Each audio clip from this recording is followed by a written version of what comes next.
So I'll continue with tori to SL2. Then I'll talk about some same L group comparisons. And then I will talk about nonlinear Fourier transforms, hopefully. And then it will be dark. So here's where we were yesterday. We were talking about whether we can transfer characters from the torus to SL2, stable characters, by means of a transfer operator in the opposite direction from test measures on SL2 to test measures on the torus. And by reinterpreting an old formula of Gelfand, Graef, and Piasecki-Shapiro, I wrote a formula for this transfer operator. This is the formula. It's not very intuitive, but at least you see that it has familiar objects like Fourier transforms, although we're talking about non-abelian functoriality here. There's a typo both in my notes, and I think like there was an eta of u here that I think needs to be here. I'll check the formulas and correct them if that's not the right formula, but that's the idea. Okay, so ideally now we would like to compare the stable trace formula for SL2 to the trace formula for the torus. Trace formula for the torus is just the sum over the, it's just a very simple functional, just the sum over the rational points. And somehow be able to extract the trace formula for this guy, to identify the trace formula for this guy inside of the trace formula for this guy. And that would be a way to prove functoriality from the torus to SL2. This has not been done with Arthur Selberg trace formula, so I'll show you a case, a variant of this, which has been done in Venkatesh's thesis, with a Kuznetsov formula. So an alternate take on this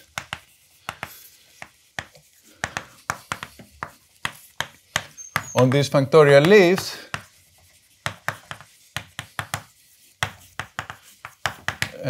using KTF, the Kuznetsov formula.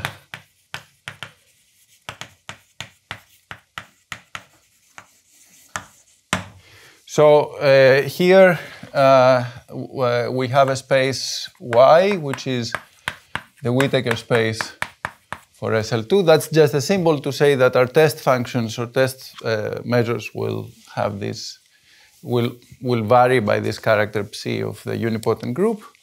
And the Kuznetsov formula takes as test vectors elements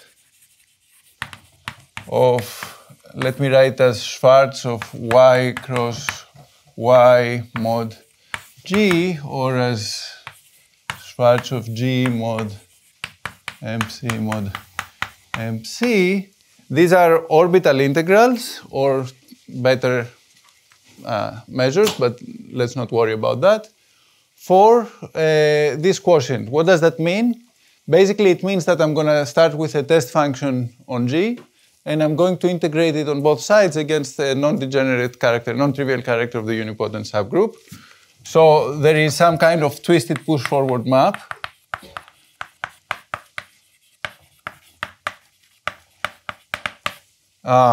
from functions, from measures on G to what I will call, by definition, this will be,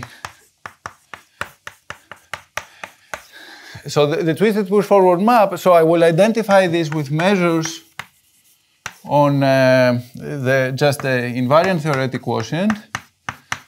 But because of this twist by the character, I need to make some choice here. But in any case, this invariant theoretic quotient here is just, again, the affine line.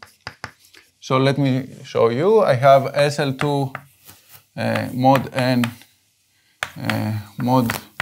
n is isomorphic to the affine line in such a way that the class, so I'm thinking of n as the upper triangular group. So the class represented by this element in the open Broussard goes to zeta.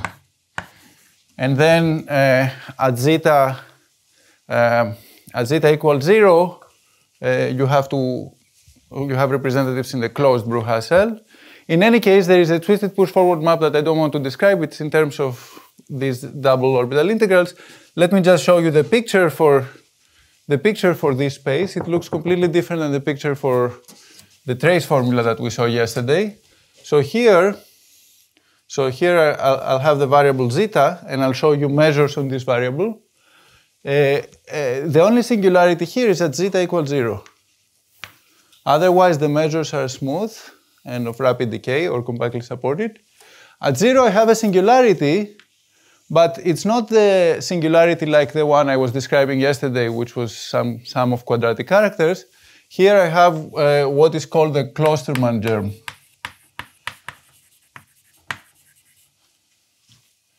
Germs. In non-Archimedean places, that involves certain integrals that, if you evaluate them, they involve Klosterman sums. So it doesn't matter exactly what it is now, but it's something completely different than what we saw in the trace formula. So our goal is to describe a transfer operator, I'll denote it again by the same symbol, from this weird space of Klosterman, of measures with Klosterman singularities to here. And there is such that again the pullback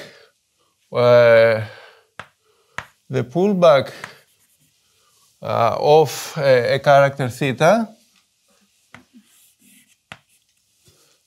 is equal to what is now a character for the Kuznetsov formula. I will call it the So I will call it I will denote it by j pi theta. This is going to be the relative character or Bessel distribution in this case. That's what it's called. So this is a function on G that's equivariant by this character of the unipotent group on both sides. And where did we see it previously in the lectures, for example, of Raphael Bézat-Plessis? We saw it in the Plancherel formula. So this plays exactly the same role as the character of the group, but just for L2 of Y, L2 of the Whittaker model.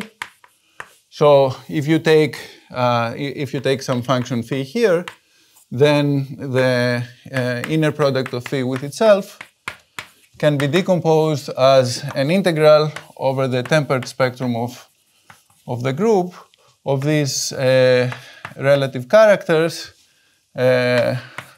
applied to phi tensor phi bar, mu of pi. Here I'm normalizing them so that this is the usual group Plancherel measure. And I'm thinking of these distributions now as in the dual of, so I'm thinking of them as in the dual of the space of, I take pairs of functions here or measures, co-invariants under the diagonal action of the group, which is exactly the same in this case as what I wrote before as that. Okay, I'm kind of confusing measures with functions, but allow me to do it for today. So are there any questions? So this is the relative character. It shows up in the local Plancherel formula. And the transfer in this case requires me to pull back a character from the torus to the relative character corresponding to the representation of SL2 that corresponds to this character of the torus through functoriality. And like we said, in SL2 we know everything about functoriality, so this is a testable condition. Okay? And the theorem is that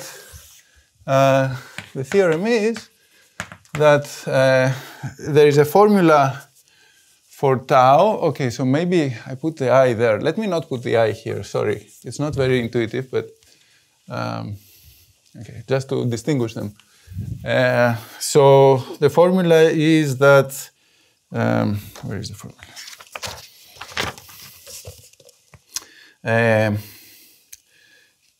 Again, I'm going to write in the same form.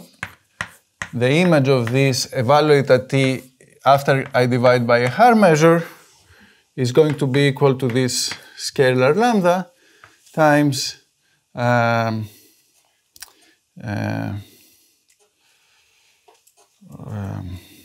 my goodness. Okay, I may have a constant wrong here. Yeah. So let's say that f of zeta is phi of zeta d zeta, and this is going to be f of x of t over y eta x of t y. Eta, remember, is the quadratic character associated to the splitting field of the torus. This is some scalar that you shouldn't worry about. Forget about this. And I may have missed the power of zeta that I will find in a moment. So that gives you a way to transfer from measures here to measures here, pulling by characters. I don't know if you noticed, but this is simpler than the formula that we found there. And moreover, it's actually part of that formula. So it should correspond to the outer integral here. So there's a reason for that, and the reason is that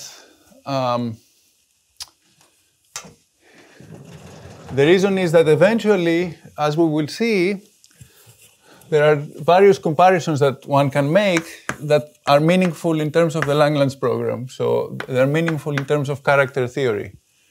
You can compare this we haven't seen yet, we will see in a moment. You can compare this with functions here, and you can compare this with functions in the torus, or measures. And then you can combine these two comparisons and get the one we started with. So this is the tau sub iota, this is the t sub iota, this is the t, and this coming up.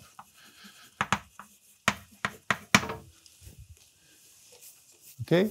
And again, the surprising thing is that this is given by an abelian Fourier transform. Are there any questions?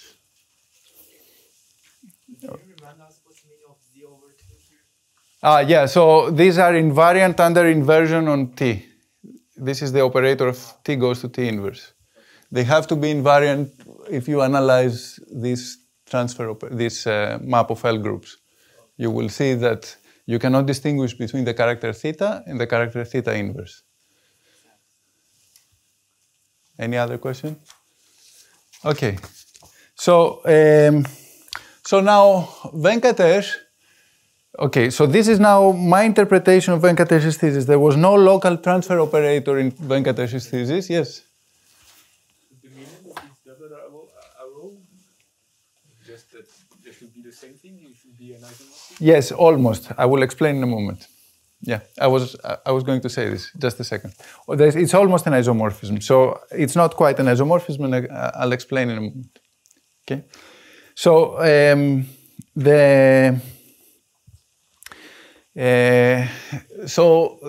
this is a local interpretation of Venkatesh's thesis. You will not see this operator in his thesis, but you will see many manipulations that remind of something like that. And his thesis can be understood.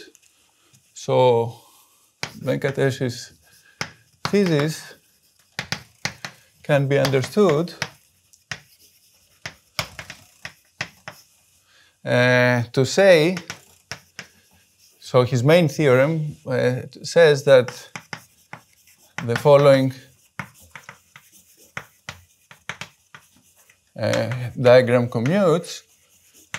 So now we're working over F, a global field, Up to now, everything that we're doing was local, but now we will switch to a global field. So when I write something like this, I will mean some restricted tensor product, and I'll talk about this restriction in a moment, of the local spaces.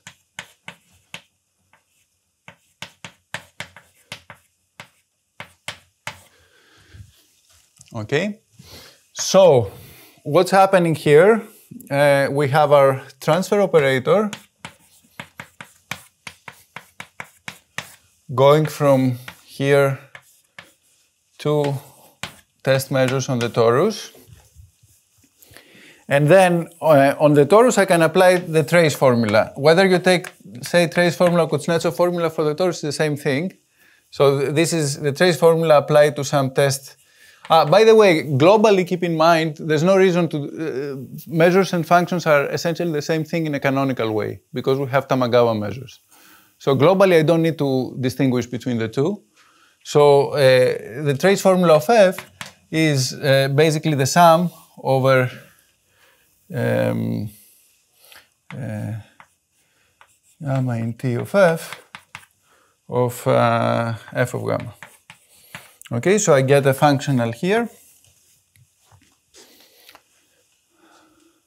And here I want to apply the Kuznetsov formula, but not really the Kuznetsov formula, because if you remember, we want to extract from here only the part of the spectrum that belongs to, that comes from this torus. Now, how are we supposed to identify the part of the spectrum that comes from this torus?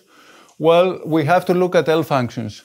So, if you look at this map, the image of this inside of the L group of SL2, which is PGL2,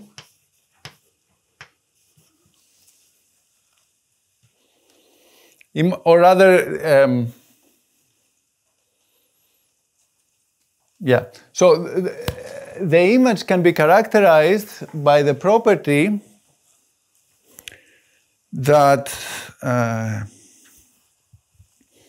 it fixes a point, image fixes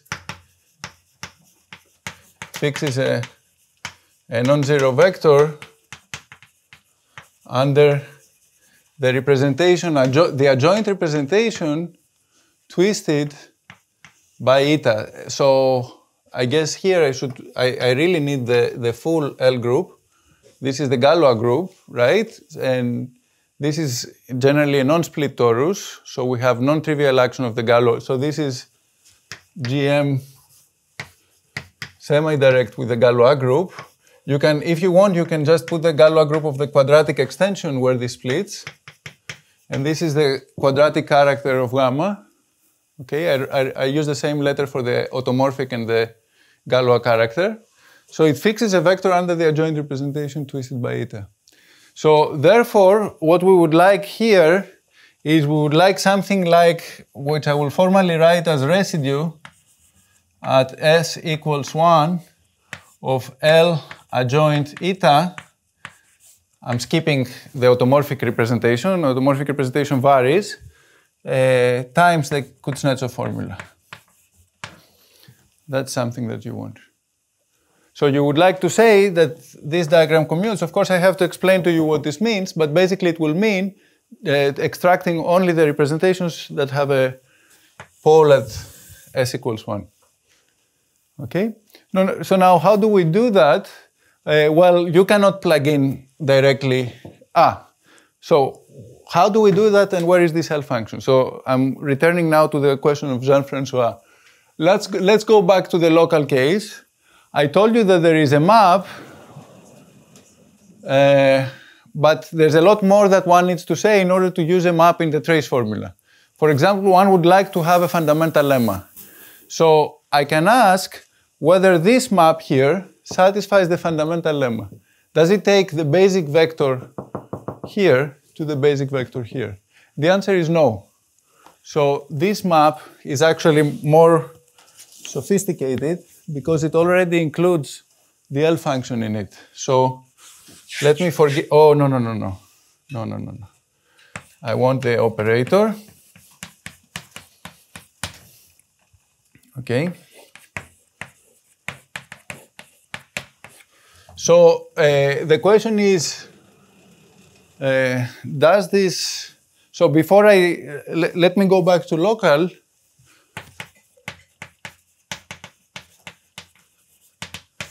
The map T doesn't satisfy the fundamental lemma. What does this mean? The characteristic function of g of O, maybe we're talking about measures, times dg. So the image of this under this push forward map does not go to the characteristic measure of TO dg. What happens here is that there's another vector that goes to this vector, and this other vector is just the generating series for the L function that we want. So what happens is, so back to local here again, F local non-Archimedean,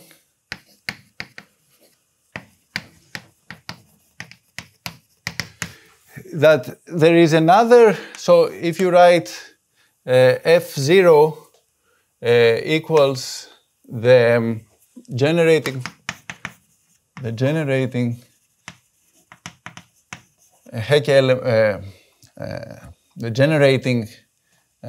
GF or GO or GO function or measure for the local unramified L factor L pi adjoint tensor eta S. So I said last time what this means, but let me say it again. This is 1 over determinant I minus the Jacquet parameter of pi q to the minus s. Sorry, what am I saying? Yeah, q to the minus s times the Jacquet parameter of pi acting on the representation. And we said that this you can expand in a power series. So this is sum I greater or equal than 0 of q to the minus is the trace of c pi acting on this representation. And we said that through the Jacquet transform, this viewed as a function of the Jacquet parameter corresponds to an element fi of the Jacquet algebra, and then your f naught is going to be the sum. Oh, notation is terrible.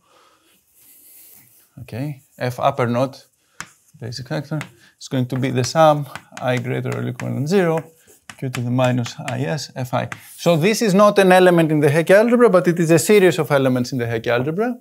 And then you push them forward through this map, and you get some function that is not actually in your space, but in some enlargement of this space. So this is what I mean that this already encodes the L function. So what actually happens is that this local map here extends to a larger space. Let me write it adjoint tensor eta, comma 1. This extends to a larger space locally, and then I define the global larger space. So S with some decoration here would be the product, the restricted product of local larger spaces. And this restricted product is going to be taken with respect to the vector that I wrote f naught. So actually maybe a better notation is a bit more cumbersome, but let's keep track of our L function. So L adjoint tensor eta S, okay? So this is going to be taken with respect to L adjoint tensor eta 1. Okay? But did you answer the question of Jean-François? Yes, I said that this, well, I didn't say yes that it's an isomorphism. This is not supposed to be an isomorphism because it's forgetting a big part of the spectrum. Here we will upgrade this to an isomorphism, but I haven't talked about this yet. Okay, but here it's not supposed to be an isomorphism. It's just a map. It's actually subjects to the ZIMO2 part. Okay, it's not supposed to be an isomorphism, but it extends to a bigger space.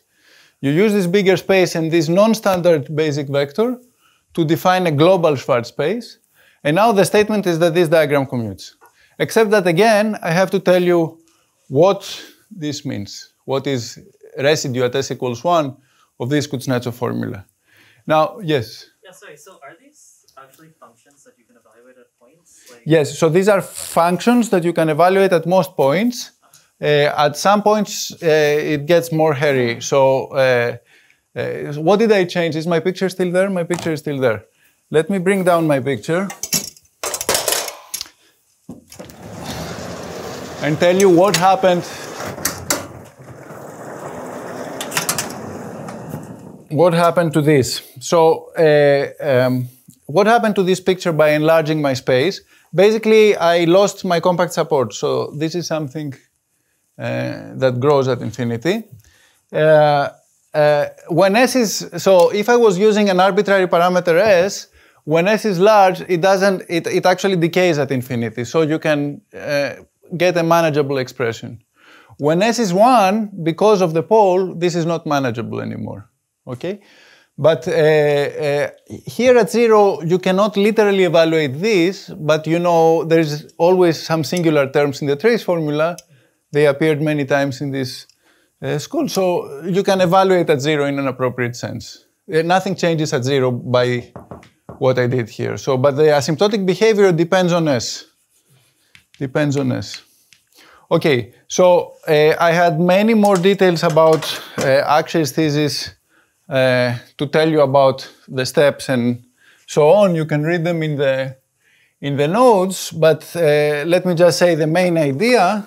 So it's need a fundamental lemma to formulate your diagram, right? You need the fundamental lemma to formulate the diagram, and in fact, the fundamental lemma for the entire Hecke algebra is true here. Let me not formulate it though. So, but it said this basic function as a basic function. You need it, otherwise it doesn't make sense because you take a restricted tensor product. So you need to know that the basic function goes to the basic function. So the rough idea is, of course, to replace 1 by some general S, and then apply some Poisson summation formula, because that's the basic thing here. We have some kind of Fourier transform. Okay, so apply some Poisson summation formula, and then take residue at S equals 1. There are two things that I want to emphasize. The first thing is global. When I say I do Poisson summation formula for functions that not at a few places, but at every place look like this. Oh, I just erased them. Perfect. So when I do Poisson summation formula for functions that at every place look like this, it's very far from your standard Poisson summation formula. Okay? If you think a little bit about the adelic to classical interpretation, when I have something like characteristic function of OV at almost every place, I can write it down classically by, let's say that Q, let's say that this is ZP. Okay, so the global field is Q. When you see something like that, there's a classical interpretation of the Poisson sum, which is in terms of a sum over the integers. If you have a function that doesn't have compact support at p-adic places, you get a Poisson sum of something that is over Q, still of some function, Archimedean function. So it's really something completely non-intuitive if you try to translate it classically. You are doing a Poisson sum of some Archimedean test function over some dense subset.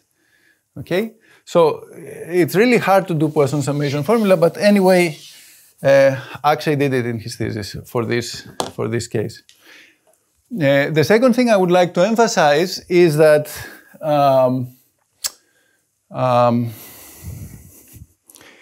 Yeah, so maybe I'll emphasize it later. Yeah.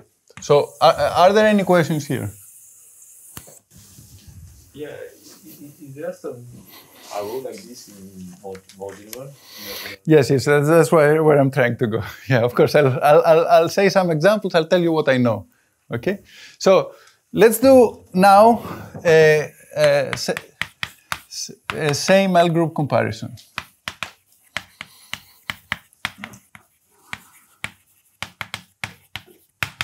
So instead of trying to compare the trace formula of T with the trace formula or the Kuznetsov formula for SL2, I'm going to try to compare. So first goal will be to compare. So let's say that G is again SL2, and I want to compare the stable trace formula for G to the Kuznetsov formula for G. And for holomorphic modular forms,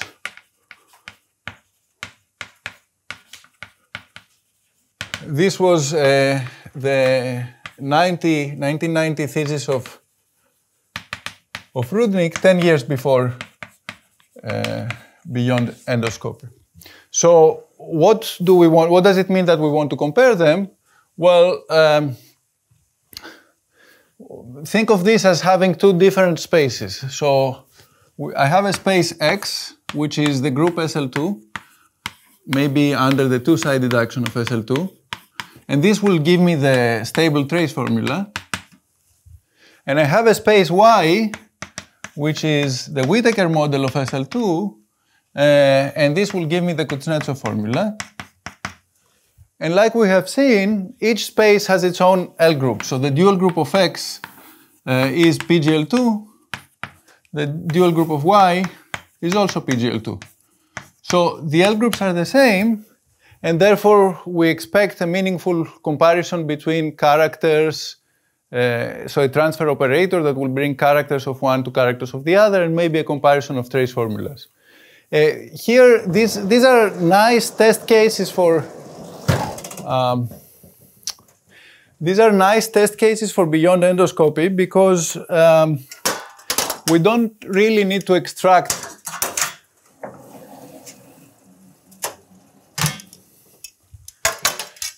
really need to extract a big part of the spectrum out of a small part of the spectrum out of the trace formula. So naively speaking, X and Y have the same spectrum. So we should have some transfer operator from let's say the Kuznetsov. So actually, in order not to, never mind. So we should have some transfer operator from one space of test measures to the other. Here I have to put stable. Here it's not necessary. It's already stable.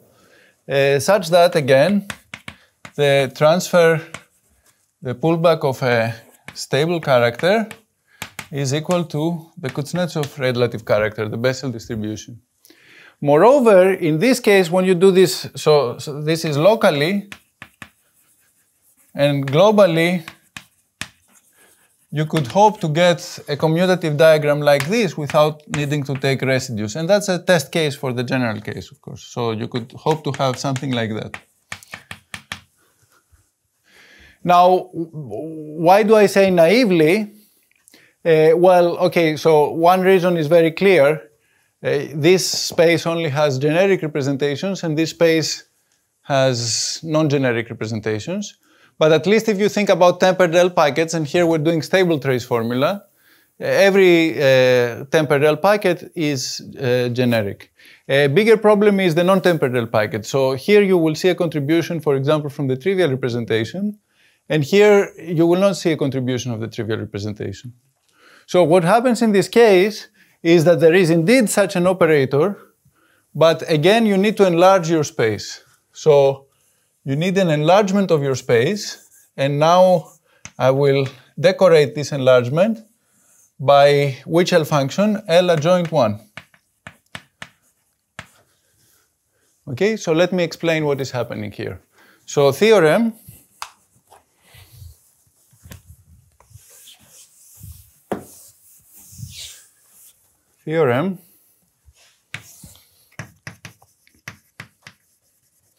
F local, there is an explicit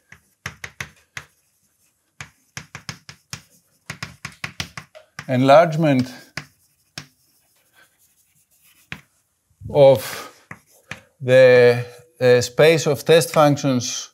Well, let me write, not write of what, it's clear of what. There's an explicit enlargement L adjoint 1 of G mod n psi mod n psi containing,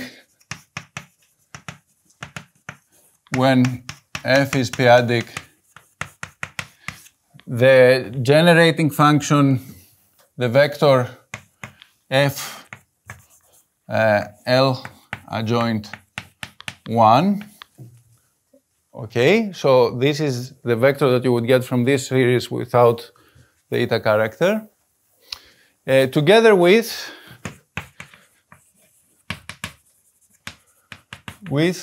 an explicit transfer operator, which I will write down eventually, which is an isomorphism between this enlarged space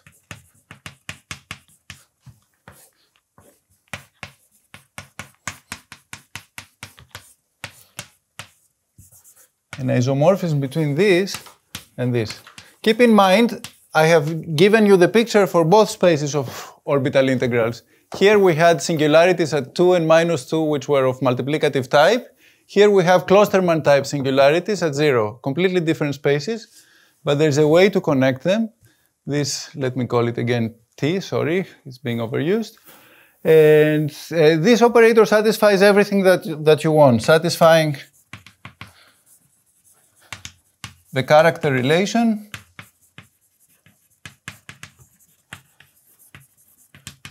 and the fundamental lemma, but not for the usual test vector, but the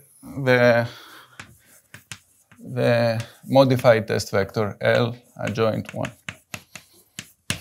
So the L adjoint 1 test vector here goes to the standard, the image of the identity of the Hecke algebra here. So this is the local theorem, and I will tell you now some formula, then I'll try to move towards the question of Jean-François, whether this can be generalized, and then I will tell you what it has to do with the thesis of Ali Altug.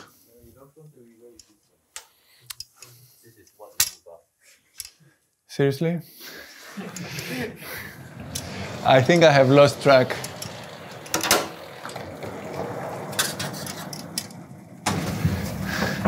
There's this triple C in your diagram. This one is L at 1, the other one L at twisted by the quadratic character.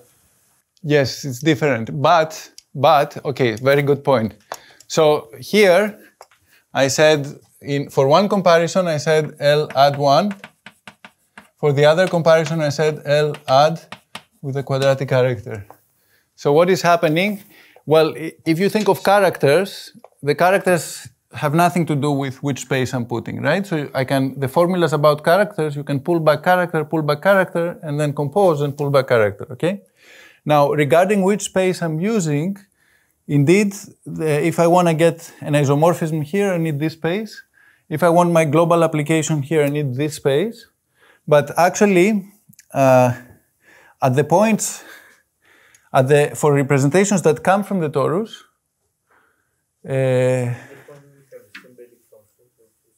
sorry? Do they have the same basic function? If I have this? Do this space have the same basic function? No, they don't have the basic function. No. So for the global application, I'm comparing this with that, with a different basic function as this with that.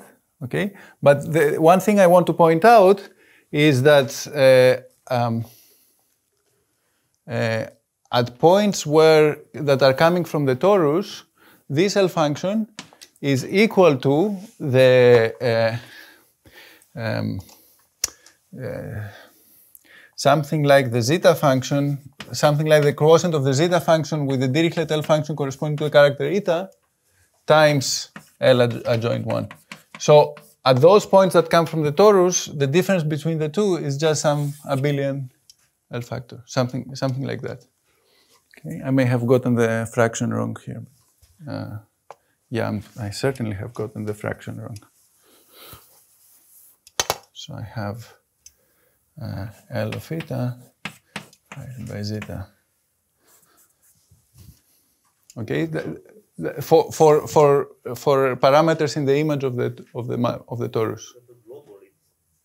Globally, you cannot compose that. Yes, but I didn't claim that I know how to do this global comparison. Okay, I claim that locally there is this diagram which commutes if you want to apply it to characters. And I claim that globally this was Venkatesh's thesis, and this is very close to Altug's thesis. Okay, so but indeed you have a correct point here that the global space is different in general. Okay, where were you? We? All right.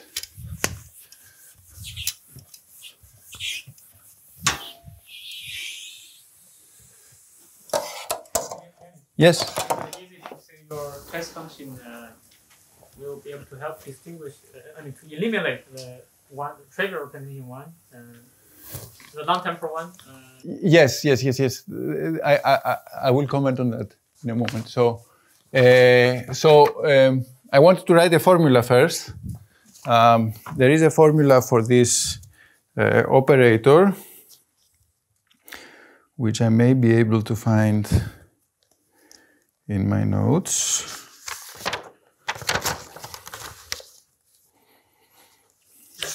No, I was supposed to pick it up from the, is it? Ah, yes.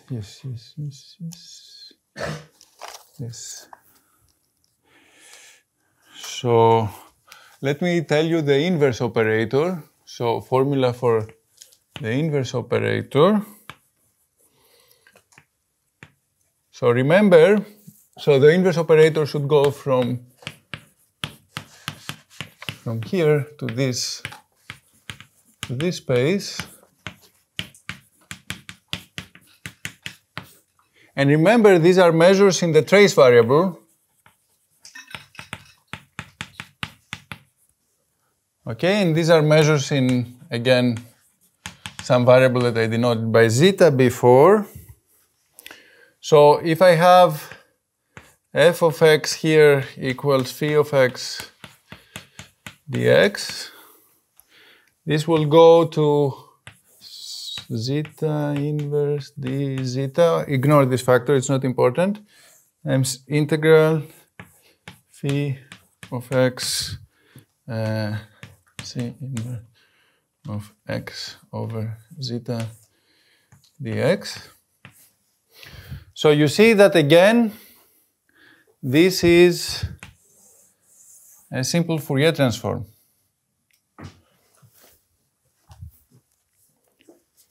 Okay. Now the dual variable is not the zeta, but the zeta inverse. Okay. Now what does this mean? So remember, I had this picture for the Kuznetsov orbital integrals, where I had some singularity here. But for my enlarged space, these are not rapidly decaying. They have some kind of limit as zeta goes to infinity. So zeta goes to infinity corresponds to the dual variable here being 0. What does 1 over zeta being 0? What does 1 over zeta being 0 mean? It means essentially I'm integrating my measure, right? So, and what does it mean to integrate my measure? It means I'm taking the trace of the trivial representation. So this is equal to the trace of f on the trivial representation. So you see that although the trivial representation was completely missing from the standard Kuznetsov formula, I have enlarged my space of test functions, and somehow the behavior when the dual variable is 0 of the Fourier transform corresponds to the trace of the trivial representation. That is something very familiar for people who have seen papers on beyond endoscopy. It was discussed a lot in the paper of Langlands, Frenkel, and Go. People were not looking on this side at all, but they were looking at this side, and they were saying, how can I isolate and remove the trivial representation from the trace formula? Because remember, eventually I want to insert L functions and take pole at s equals 1, but these non-tempered components cause problems.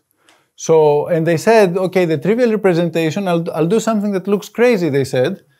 I'm going to take my function of orbital integrals, and I will apply a Poisson summation formula to it. That looks crazy because the trace, like this space, what is trace? Trace is an element in the affine quotient G mod G, right? T mod W. There's absolutely no reason why we should think of this as a vector space. But still, because of this obvious fact that the Fourier transform at 0 is the trace of the trivial representation, if you want to remove that, you better do Fourier transform, do Poisson summation formula, and remove the contribution of 0. That was the idea 10 years ago, more than 10 years ago, for how to remove the contribution of the trivial representation. This idea eventually appeared and was extended in Altug's thesis, where not only did he focus on the contribution of 0, but he actually performed something approximate to a Poisson summation formula for this space, without any reference to this space. But if you put it into the context of the local story, this starts making sense. This Fourier transform is not just some artificial way of identifying this with a vector space, but it actually has a representation theoretic meaning. This Fourier transform is the transfer operator between the trace formula and the Kuznetsov formula. And indeed, you will see in Altug's thesis that when he applies the Poisson summation formula, he gets a lot of Klosterman sums. Okay, so one way to interpret this is that through this local transfer operator, if you want to apply Poisson summation to this, you should get something like the Kuznetsov formula.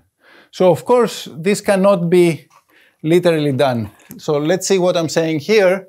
I'm saying that you should do something globally, so I'll use orange for globally.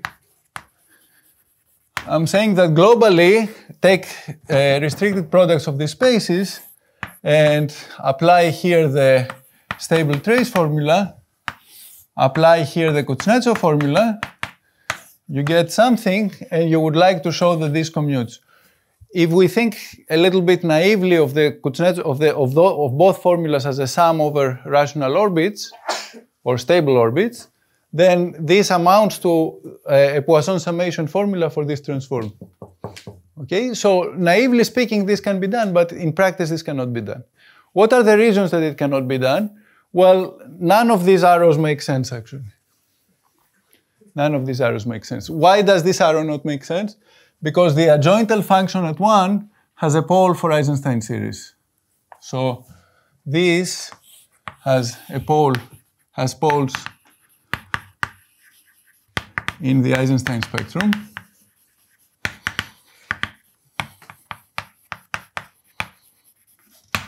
And this doesn't make sense because we've been treating it as a sum over all stable conjugacy classes. But that's not what the trace formula is. As we know, the trace formula diverges, right? Trace formula diverges, or stable if you want, trace formula diverges. It turns out that this fact and this fact are related to each other. So Altug is proving some approximate some approximate Poisson summation formula. I mean, he's proving an exact formula, but it's much more complicated than this. Okay, some full comparison can probably be done. It's work in progress, but I won't get into the details of how you would want to do it. Are there any questions here? Can you at least do like some simple trace formula from Q, S, and R, and make a diagram coming in? Perhaps, but I don't know. You see, the problem is that you say kill the Eisenstein part, but then, yeah, it would still be very complicated to control the test vectors that you put in order to do that and their Fourier transform. So it doesn't seem very easy. But there's something else you can do, but let me not get into that now. So I want to tell you how to generalize this, and I'm afraid I will not have time to talk about the Braverman Kazhdan program, but I just want to finish this, at least this discussion here. So here I gave you, it's the same diagram actually, but this is actually, sorry. Yeah, this over there and this is the same diagram. So this is a theorem, okay? So you have this theorem there. Let me rewrite the operator a little bit in the other direction.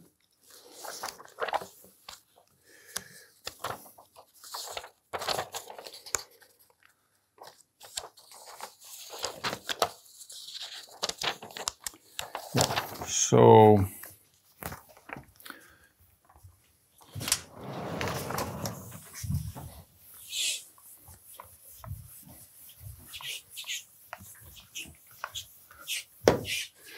by the way, one more comment I want to make is why you want this adjoint L function to, why was it, nobody asked me, why does it have to be the adjoint L function? So why L adjoint at 1? Why is that the one that we need to insert? That comes from the spectral side of the trace formula. So on spectral side,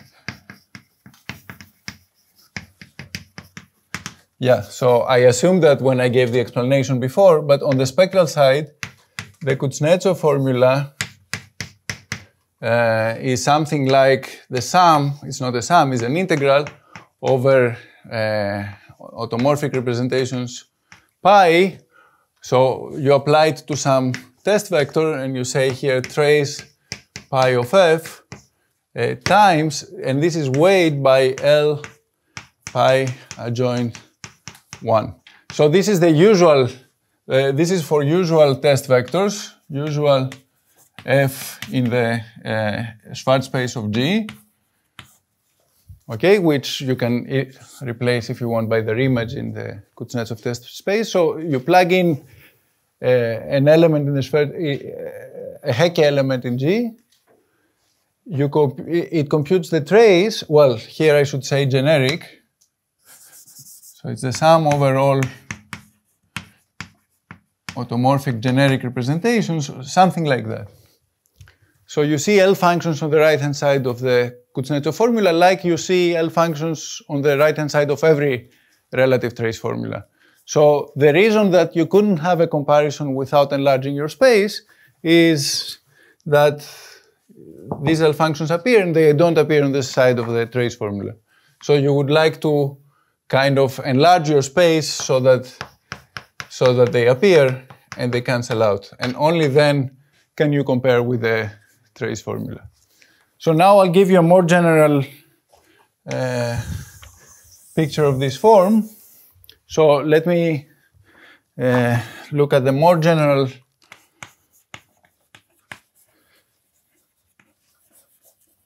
family of spaces. Let's take Xn to be SO 2n mod SO 2n minus 1, so that, right? I just want to check that I have the right n here.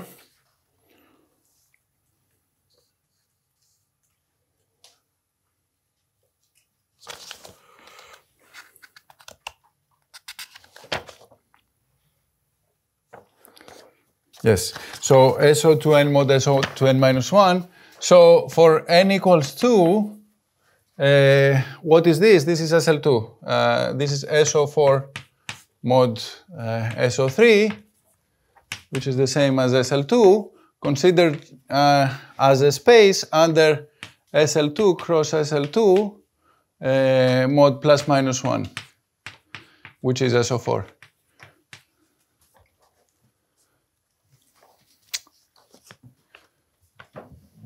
Okay, so this is a special case of what I'm saying now. And the theorem, which is part of it I proved, and then using the theta correspondence, Wittek-Gunn proved with his student Shaolei Wang.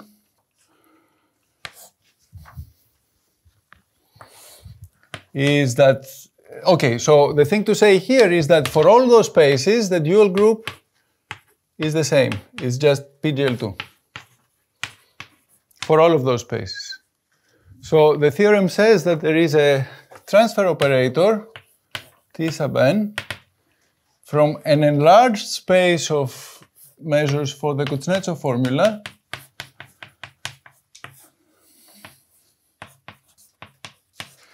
and now the spaces are, the test vectors are almost the same, except that I change the point of evaluation of my adjoint L function. And here I'm going to get the relative trace formula for this space. So G now varies, right? Gn. So Gn is now SO2n. So this is Gn. So there is this transfer operator with the property that it pulls back relative characters to relative characters and satisfies the fundamental lemma. G is SO2n. Oh yeah, SL2.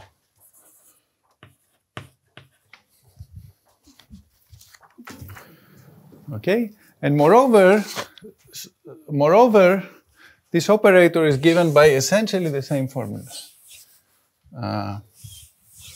So before I wrote to you T inverse, let me write to you T. So T n f of x. I didn't tell you about this quotient space, but again, the orbits are parameterized by a one-dimensional affine space. And this is going to be, I'm going to take my original measure, which is for the Kuznetsov formula, and then I'm going to do some multiplicative convolution. So convolution in the zeta variable, but now multiplicative.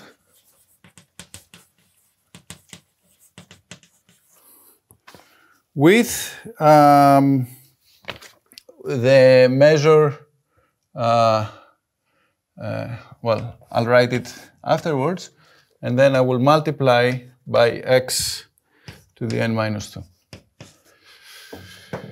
And what is dn? dn of x is x to the, d3 minus n. Let me stick to the notation of the paper. ds of x is x to the s, psi of x, dx. So this is again essentially a Fourier transform after you multiply by some powers of x. So exactly the same formula up to these powers that vary for every example here. And again, it satisfies these properties that we want with respect to characters. The fundamental lemma, the local properties have been proven. What one would expect some Poisson summation formula, which makes this diagram commute. And actually, since we generally have L functions here at larger and larger values of n, maybe this can be proven directly by hand. I had a symplectic interpretation of this operator to give you in terms of quantization, but there's no time for this, so I think I will stop here.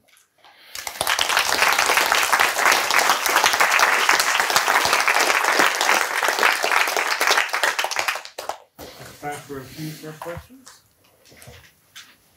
In the upper one, so the right hand, just you enlarge spaces. Can you say how you enlarge it? You just add the basic function? Yeah, so it's very easy to compute everything explicitly in one dimension. So the space will look exactly the same away from infinity. And at infinity, it will be some, your measures will be some specified power of absolute value of x, of zeta.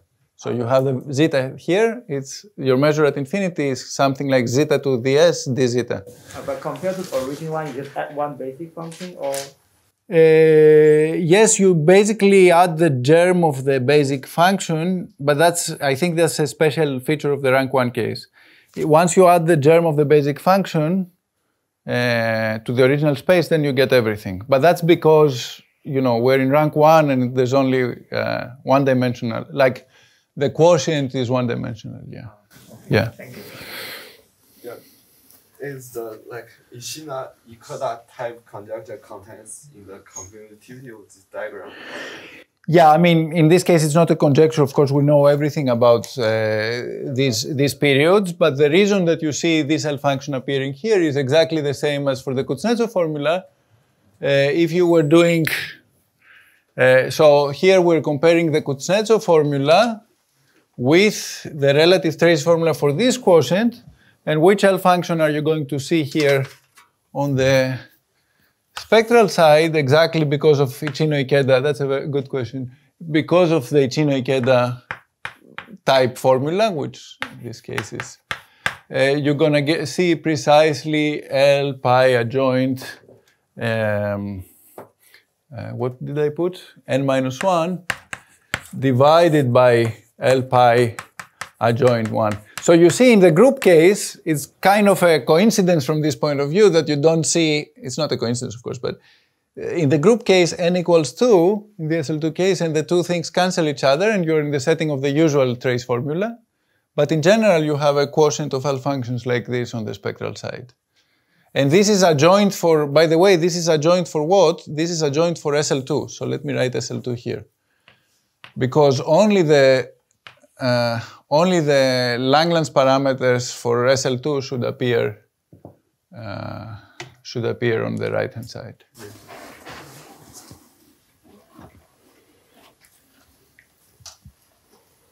All right, so maybe we'll leave the other questions for the Q&A. Let's thank Yiannis again.